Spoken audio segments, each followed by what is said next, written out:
between series as you wait for the next opponent?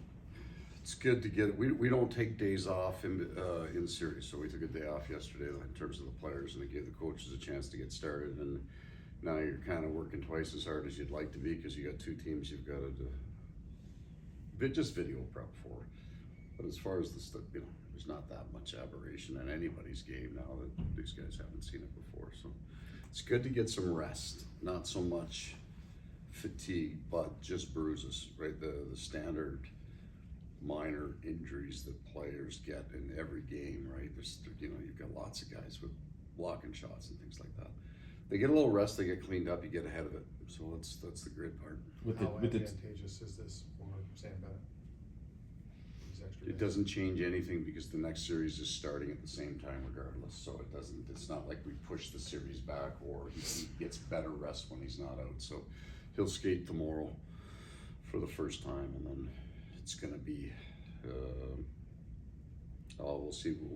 I'll give you an update before the next series starts where I think he's at. Do you think he's going to play in the next round? Would you, at some point? It's a very real possibility, yeah.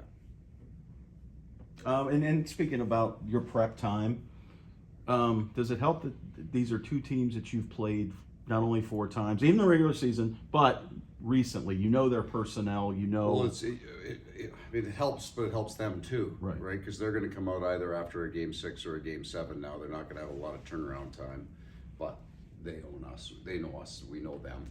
And in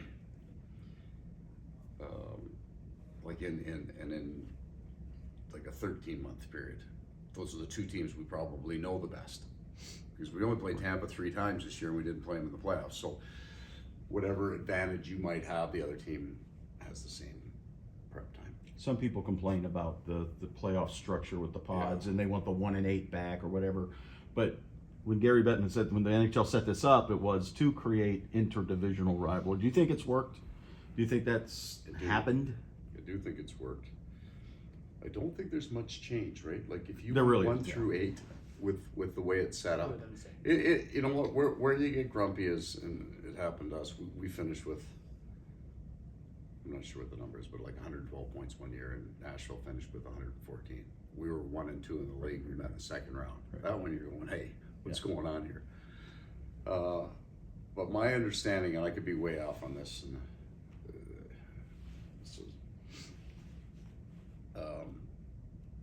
it produces more hockey games.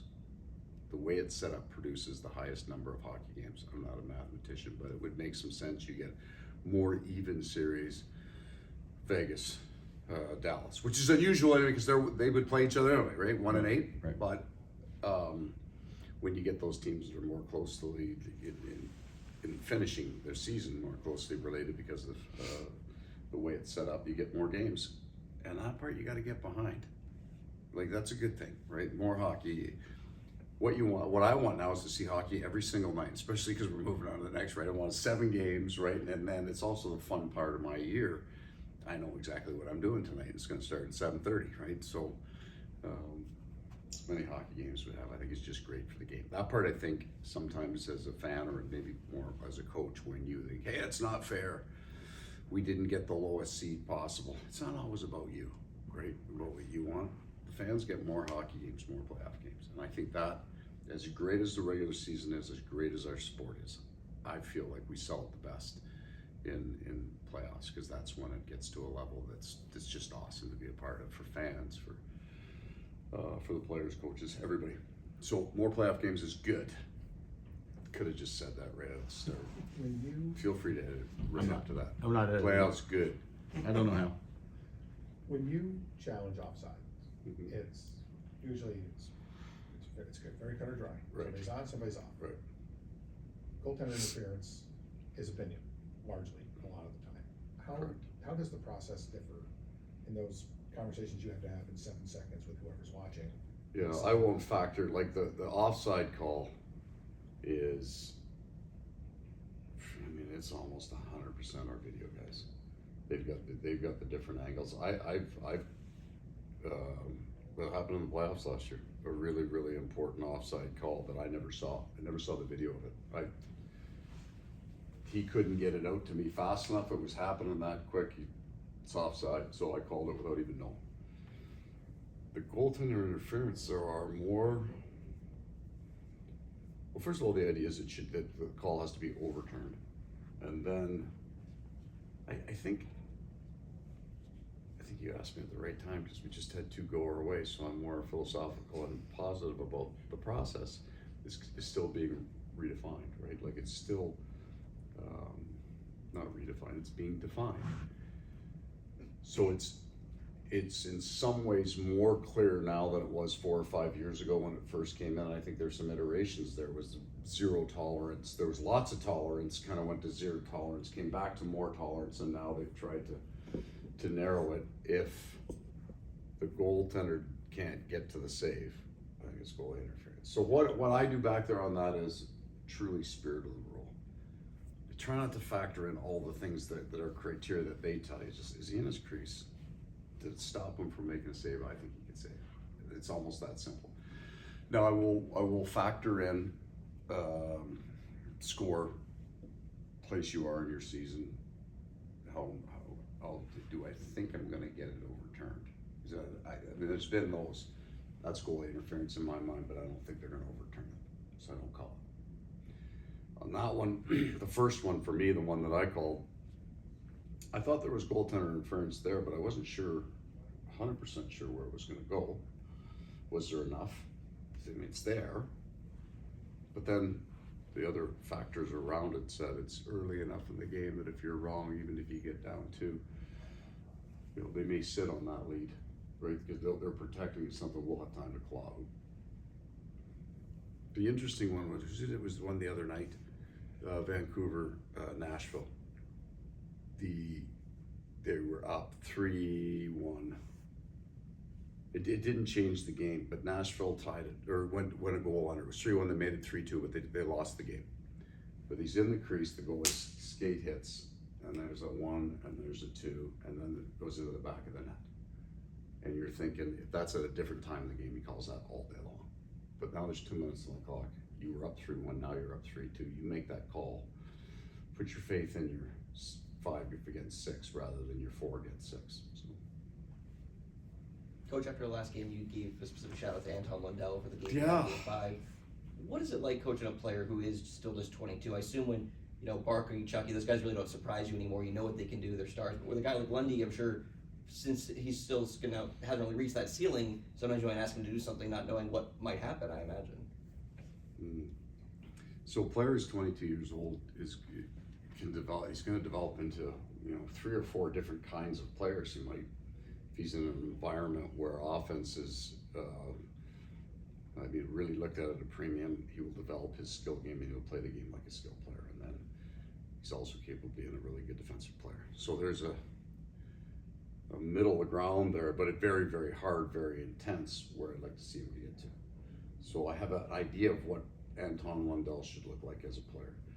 And that's like really like a 2-way gritty guy, but with some hands and with some skills. Like he can do it all. And that's our challenge as coaches, is to make sure he gets to that, not just a skilled guy or just a defensive guy. He's got to be able to do both at a high level. The best players in this league work their asses off shift over shift. They really do compete very, very hard. Then there's a whole bunch of really skilled players that are just slightly on the outside of that perimeter. They're very gifted, they're very good, but they're not drivers necessarily. Their points will say, hey, they got paid a lot of money, but in the room they're not driving the game. I thought he was driving the game. Like, he was good before the line switch, and then after that, we played him against Braden Point, Stamkos, and Kucherov. That's a pretty good line. They were good. I was happy for him. I was excited for him. How much does having Sasha Barkov around him all the time, Lundell especially, help him? I think it's really, really good. Right? That's the positive. There's also a potentially dangerous thing, is that you try to be Sasha Barkov and you're not. And that's not Anton can become a champion in his own game, truly. He could be a driver, he could be a captain of the team, but he's going to have to drive. But he's not going to be Barkov. Barkov is an unusual skill set to be that big, that fast, those hands, read the play. He's become become a more physical player at the right time, Barkov. I think the best version of Anton Lundell is not a Barkov clone. He will drive into his own area. And real quick, 60 goals for Sam Reinhart, franchise record for Yeah. continuous games played. What do you think? I mean, what do you think of that number, 60 goals for that guy? I mean, we've talked about it as 30, awesome, 40, right? 50. So when he hit the 50 goal mark, I thought, I wonder how many other 50 goal scorers I've coached. Like none. That's how rare it is. It's just not a lot of. And Matt Sundin, and there's some pretty skilled players in there. Brendan Shanahan at 44, but like 40's anyway. It's a big, big number. But there isn't a cheat part of his game. And what's impressive about the 60 is he didn't hang out on the power play. If he was on the ice for empty netters, it was the right thing for him to be on the ice. He's a right-hand face-off man. He's part of our kind of number one penalty killer. So I didn't put him out there to get him his third goal, or he's really. There are skilled guys that probably shouldn't be on the ice at the end of the game. It's not what they do for a living, but they got good enough hands. That's not how he gets his goals. So we made an adjustment, took him off Barkov last game. You can't tell except the two guys they play with. Boy, do they play well after that. What's great about him is he scored 60 goals, and that clearly is the headline. But it's not necessarily the best part of his game. Right? But his attitude sucks. And he's mean to small animals. Squirrels especially. But he's going to get Selke votes, so there's something to say about that. I mean, But I'll just take take it with a grain of salt. The squirrels notwithstanding. Yeah. You guys had, I think it was 5 full days off between, obviously there's practice there, between Toronto and Carolina last year, and then eight or 9 between Carolina and Vegas. And I know when you go to the final, there's a lot of days devoted to the circus of the final. But what did this team learn about how to handle downtime? Not be afraid of it early in it. So we'll go 2 days. So at the end of our regular season this year, we took 2 days off the ice, but the training is going on right today. It's fairly hard. As a matter of fact, it can be because you have some recovery days. And then we'll get off on 2 game block. We'll do 2-day blocks. So we played with some different things. I mean, we came out right against Carolina. Even though I think they owned the first 10 minutes of that game, we were fine. The last 200 minutes were pretty good. Well, no, there was a 10-minute block in each game that we played Carolina where they dominated us. And that's a function of the style of game they play and the building that they have and the way things go for them.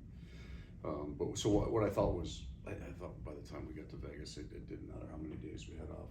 The loose run and broken leg was really coming still. And then when Matthew went down, but we were in trouble before that.